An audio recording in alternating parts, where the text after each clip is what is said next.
Hello दोस्तों, आप सबका बहुत बहुत स्वागत है, अभिनंदन है। दोस्तों RRB NTPC mock test number आज 8 है और साथीगण मैं उम्मीद करता हूं कि आपने 1 से लेकर 7 तक मॉक टेस्ट नंबर जरूर देख चुके होंगे।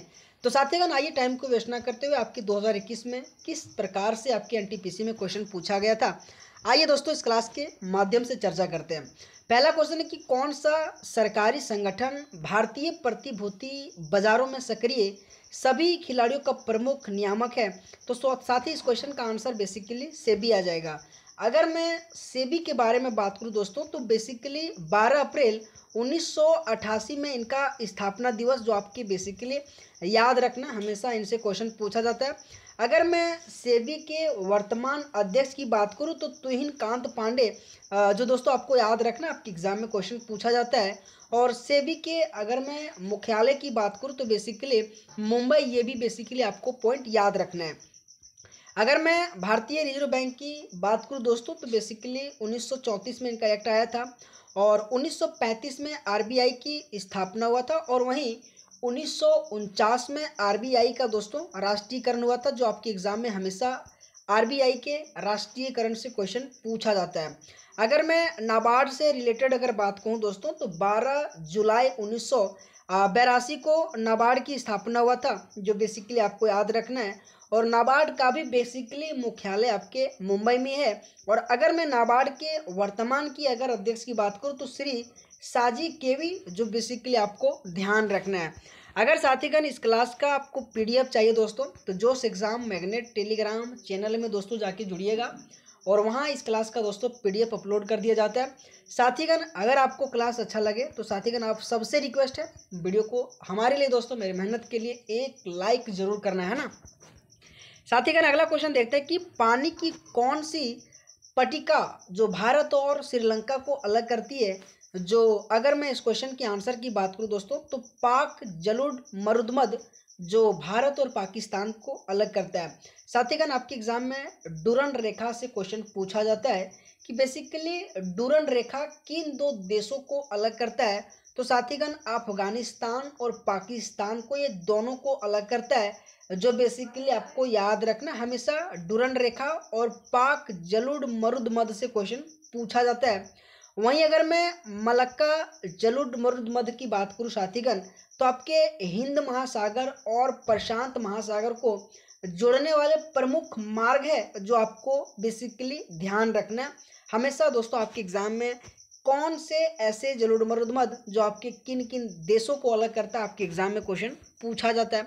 अगला क्वेश्चन साथीगण की पौधों को 5 समूह में विभाजित किया गया है, निम्न में से कौन सा एक पौधा का समूह नहीं है। दोस्तों अगर मैं बात करूं 5 समूह जो आपके एग्जाम में दोस्तों हमेशा क्वेश्चन पूछा जाता है, जिसमें से ब्रायोफाइटा दोस्तों है, जिम्नोस्पर्म ये भी है, टेरिडोफाइटा ये भी है और प्रोटोकार्डोटा दोस्तों बेसिकली ये नहीं है। अगर मैं बात करूं दोस्तों, इसके जगह आपके एंजियोस्पर्म आ जाएगा, जो बेसिकली आपको याद रखना है।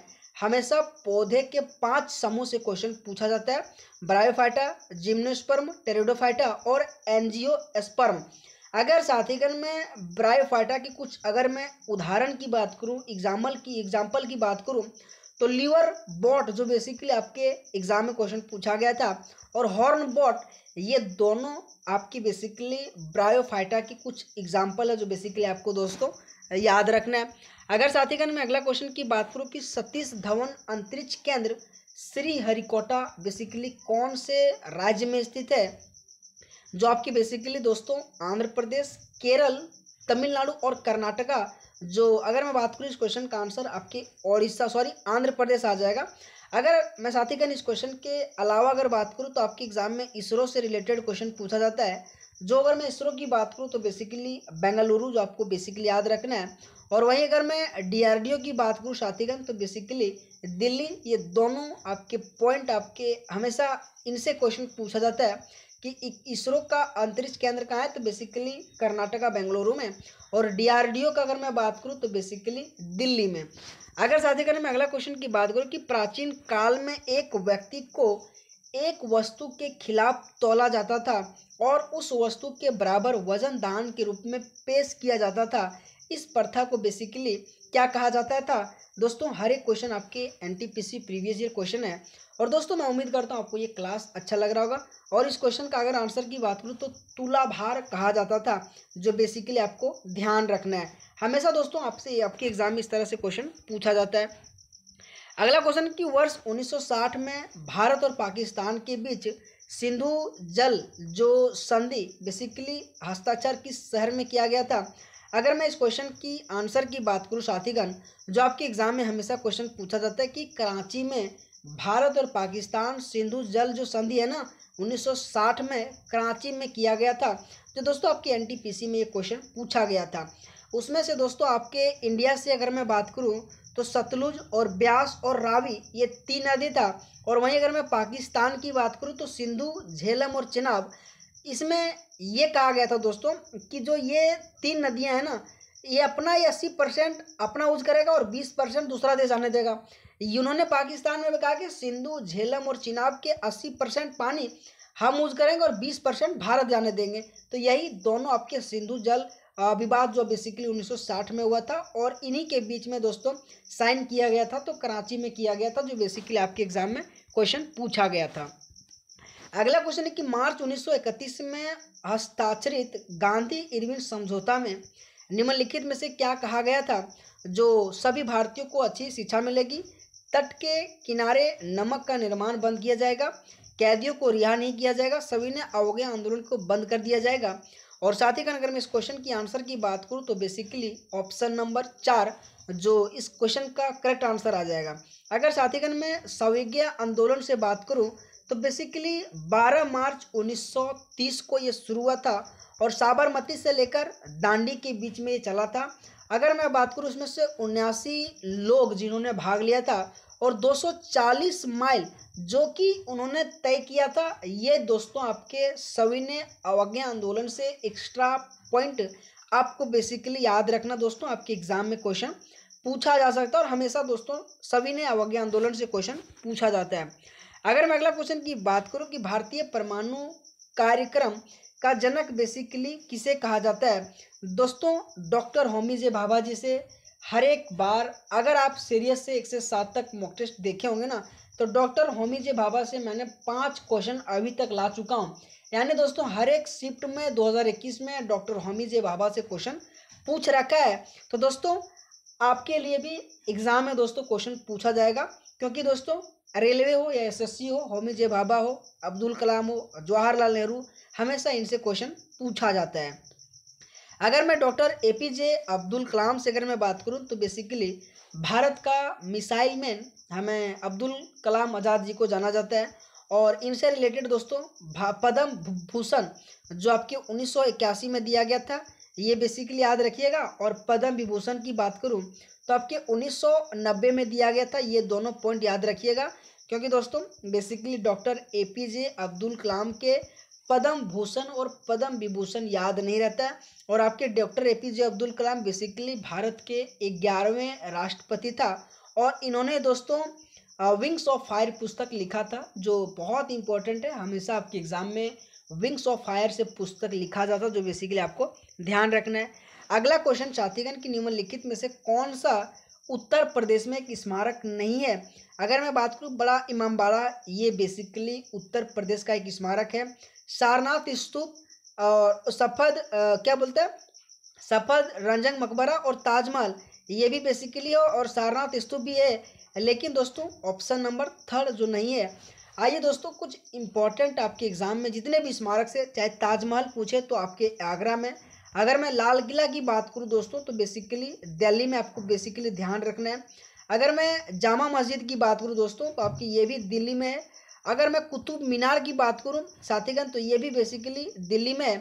अगर मैं अजंता गुफा की बात करूं तो ये बेसिकली महाराष्ट्र में है। और वहीं अगर महाबलीपुरम मंदिर की बात करूं तो बेसिकली भारत के तमिलनाडु राज्य में है। दोस्तों आपके एग्जाम में हमेशा स्मारक से रिलेटेड क्वेश्चन बार बार पूछा जाता है।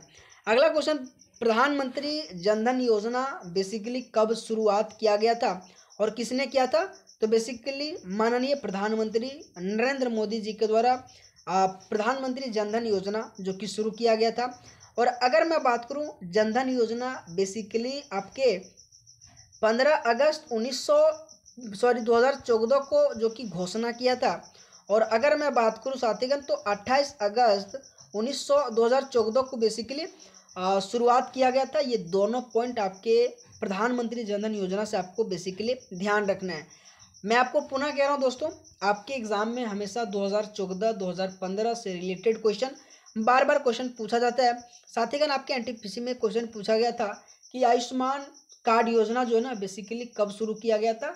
तो 2018 में शुरू किया गया था, जो बेसिकली झारखंड के रांची से शुरू किया गया था। यही आपके 2021 एनटीपीसी में क्वेश्चन पूछा गया था। आपके एग्जाम में बेटी बचाओ बेटी पढ़ाओ योजना से क्वेश्चन बार बार पूछा जाता है, जो बेसिकली 2015 में शुरू किया गया था, जो आप सभी मेरे साथीगण को याद रखना है। अगला क्वेश्चन कि विश्व का सबसे लंबा लिखित संविधान बेसिकली किस देश का है। तो भारत इस क्वेश्चन का आंसर आ जाएगा। लेकिन दोस्तों आइए इस क्वेश्चन के माध्यम से आपके एग्जाम में जितने भी ये 4 ऑप्शन के माध्यम से जितने भी दोस्तों आपके संविधान से जितने भी चीज़ लाया गया है इनके बारे में चर्चा करते हैं। अगर मैं संयुक्त राज्य अमेरिका की बात करूँ साथीगण तो मूल अधिकार लाया गया था, जो बेसिकली आपको याद रखना है। अगर मैं बात करूँ साथीगण कि उपराष्ट्रपति का पद जो बेसिकली अमेरिका के संविधान से लाया गया था, ये भी आपको याद रखना है। अगर मैं बात करूँ साथीगण कि राष्ट्रपति पे महाभियोग की प्रक्रिया, ये भी बेसिकली आपके राष्ट्रपति पे अमेरिका से लाया गया था। और वहीं सर्वोच्च न्यायालय के न्यायाधीश और उच्च न्यायालय के न्यायाधीश को पद से हटाने की प्रक्रिया, ये भी बेसिकली संयुक्त राज्य अमेरिका से लाया गया था, जो दोस्तों आपको बेसिकली याद रखना। पुनः मैं कह रहा हूँ कि मूल अधिकार, उपराष्ट्रपति पद और राष्ट्रपति पर महाभियोग और सर्वोच्च और उच्च न्यायालय के न्यायाधीशों को पद से हटाने की प्रक्रिया अमेरिका से लाया गया था। वहीं दोस्तों अगर मैं कुछ आयरलैंड से अगर बात करूँ जो आपके एग्जाम में इंपॉर्टेंट बनता है, जो दोस्तों डीपीएसपी राज्य नीति निर्देशक सिद्धांत वहीं से लाया गया। और साथीगण राष्ट्रपति का जो निर्वाचन की प्रक्रिया है ना, ये भी बेसिकली साथीगण आयरलैंड के संविधान से लाया गया था, जो बेसिकली आपको याद रखना है। और दोस्तों आयरलैंड से एक इम्पॉर्टेंट क्वेश्चन कि राज्यसभा सदस्यों के लिए नामांकन की जो प्रक्रिया है ना, ये भी बेसिकली आयरलैंड के संविधान से लाया गया था, बेसिकली आपको याद रखना है। साथीगण अगर मैं रूस की बात करूँ तो रूस से मौलिक कर्तव्य और पंचवर्षीय योजना ये दोनों लाया गया था। और हमेशा दोस्तों आपके एग्जाम में पंचवर्षीय योजना से क्वेश्चन पूछा जाता है। तो बेसिकली मौलिक कर्तव्य और पंचवर्षीय योजना बेसिकली रूस के संविधान से लाया गया था, जो बेसिकली आपको ध्यान रखना है। अगला क्वेश्चन है कि निम्नलिखित में से किसने स्वदेशी आंदोलन के माध्यम से औपनिवेशिक शासन के उग्र विरोध का वकालत नहीं की थी। बिपिन चंद्रपाल, बाल गंगाधर तिलक, लाला लाजपत राय और गोपाल कृष्ण गोखले। और अगर मैं इस क्वेश्चन की आंसर की बात करूँ तो गोपाल कृष्ण गोखले जी इस क्वेश्चन का आंसर आ जाएगा। अगर साथीगण मैं बाल गंगाधर तिलक से अगर कुछ बात कहूँ तो भारतीय अशांति का जनक बेसिकली बाल गंगाधर तिलक को कहा जाता है, जो आपको बेसिकली याद रखना है। और बाल गंगाधर तिलक से एक और क्वेश्चन पूछा जाता है कि स्वराज मेरी जन्मसिद्ध अधिकार है, किसने कहा था। तो बेसिकली बाल गंगाधर तिलक ने कहा गया था। ये दोस्तों बेसिकली आपको याद रखना है। लाला लाजपत राय दोस्तों बेसिकली पंजाब केसरी के नाम से लाला लाजपत राय को जाना जाता है। और इन्होंने दोस्तों साइमन कमीशन जो वापस लाओ ये नारा दिया था लाला लाजपत राय, जो बेसिकली आपको दोस्तों ध्यान देना है। अगला अगर मैं क्वेश्चन की बात करूँ कि निम्नलिखित में से कौन भारत का राष्ट्रीय उद्यान नहीं है। तो दोस्तों अगर मैं बात करूँ इस क्वेश्चन का आंसर तो बेसिकली 4 सांदूर राष्ट्रीय उद्यान ये नहीं है। अगर मैं बात करूँ कि बलफकरम राष्ट्रीय उद्यान भारत के किस राज्य में स्थित है, तो साथीगण मेघालय में स्थित है, आपको याद रखना है। अंशी की मैं बात करूँ साथीगण तो आपके बेसिकली कर्नाटक राज्य में स्थित है, जो बेसिकली आपको याद रखना दोस्तों, हमेशा आपके एग्जाम में क्वेश्चन पूछा जाता है। अगर मैं दाचीग्राम की बात करूँ साथीगण तो आपके जम्मू कश्मीर में स्थित है, ये भी बेसिकली आपको याद रखना है। हमेशा आपके एग्जाम में राष्ट्रीय उद्यान से क्वेश्चन बार बार पूछा जाता है। अगर मैं अगला क्वेश्चन की बात करूँ कि आधुनिक अर्थशास्त्र के जनक के रूप में किसे जाना जाता है, तो साथीगण एडम स्मिथ को आधुनिक अर्थशास्त्र के जनक के रूप में जाना जाता है। अगर मैं एडम स्मिथ की बात करूँ साथीगण तो the theory of moral sentiments पुस्तक किसके द्वारा लिखा गया था, तो एडम स्मिथ के द्वारा लिखा गया था। और इनका एक बुक और दोस्तों की an inquiry into the nature and cause of the wealth of nations, ये भी पुस्तक आपके एडम स्मिथ के द्वारा लिखा गया था, आपको याद रखना है। अगर मैं अमर्त्य सेन की बात करूँ तो उन्हें 1998 में दोस्तों जो कि नोबेल पुरस्कार से सम्मानित किया गया था, ये भी पॉइंट याद रखिएगा। अगर साथीगण मैं जॉन मेनार्ड किन्स की बात करूं तो समष्टि अर्थशास्त्र के जनक के रूप में जाना जाता है, जो बेसिकली साथीगण आपको ध्यान रखना है। अगला क्वेश्चन है कि कोबोल का पूर्ण रूप क्या है। दोस्तों बहुत इंपॉर्टेंट है, हमेशा आपके एनटीपीसी में फुल फॉर्म से क्वेश्चन पूछा जाता है, तो कॉमन बिजनेस ओरिएंटेड लैंग्वेज इस क्वेश्चन का आंसर आ जाएगा। अगला क्वेश्चन साथीगण कि निम्नलिखित में से कौन असहयोग और खिलाफत आंदोलन का परिणाम था। जो ऑप्शन है, वकीलों ने न्यायालय में भाग लिया, छात्र सरकार द्वारा संचालित स्कूल और कॉलेजों में गए, मजदूर वर्ग कई कस्बों और शहरों को हड़ताल पर चला गया, किसानों ने औपनिवेशिक अधिकारियों के लिए जो कि बहुत प्रयास किया। अगर मैं इस क्वेश्चन की आंसर की बात करूं दोस्तों, जो आपके एग्जाम में हमेशा इंपॉर्टेंट बनता है कि मजदूर वर्ग कई कस्बे और शहरों को हड़ताल पर चला गया था, जो बेसिकली खिलाफत और असहयोग आंदोलन का परिणाम था, जो बेसिकली आपको साथीगण याद रखना है। अगला क्वेश्चन है कि भारतीय संविधान जो आपके 1800 क्या बोल रखा है ना, डैश को भारतीय स्वतंत्रता के प्रथम संग्राम के रूप में मनाया जाता है, तो 1857 के विद्रोह आ जाएगा, जो बेसिकली 10 मई को चला था दोस्तों। अगर मैं बात करूँ साथीगण कि इनसे रिलेटेड आपके एग्जाम में जितने भी क्रांतिकारी है किस स्थान से नेतृत्व किया था, आपके एग्जाम में क्वेश्चन पूछा जाता है। अगर मैं बिहार से बात करूँ तो कुंवर सिंह आ जाएगा, जो आपके एग्जाम में इंपॉर्टेंट बनता है। अगर मैं लखनऊ से बात करूँ साथीगण तो बेसिकली नाना साहब, जो आपके एग्जाम में क्वेश्चन पूछा जाता है। अगर मैं झांसी की बात करूँ तो रानी लक्ष्मीबाई आ जाएगा, और अगर मैं बरेली से बात करूँ साथीगण तो खान बहादुर आ जाएगा, और अगर मैं साथीगण बैरकपुर से बात करूँ तो बेसिकली मंगल पांडे 34वें इन्फेंट्री से संबंधित महान क्रांतिकारी है, जो आपके 1857 क्रांति से बार बार क्वेश्चन पूछा जाता है। अगला क्वेश्चन साथीगण की इंग्लिश चैनल तैरने वाली प्रथम महिला कौन थी, तो एक भारतीय, एक फ्रेंच, एक ब्रिटिश और एक अमेरिकी। और अगर मैं इस क्वेश्चन की आंसर की बात करूं तो एक अमेरिकी थी। अगर मैं इंग्लिश चैनल तैरने वाले अगर मैं भारतीय की नाम की बात करूं तो आरती शाह आ जाएगा इस क्वेश्चन का आंसर, ये भी बेसिकली आपको पॉइंट याद रखना है। अगला क्वेश्चन है बिहार और नेपाल के मिथिला क्षेत्र में किस भारतीय चित्रकला का अभ्यास किया जाता है।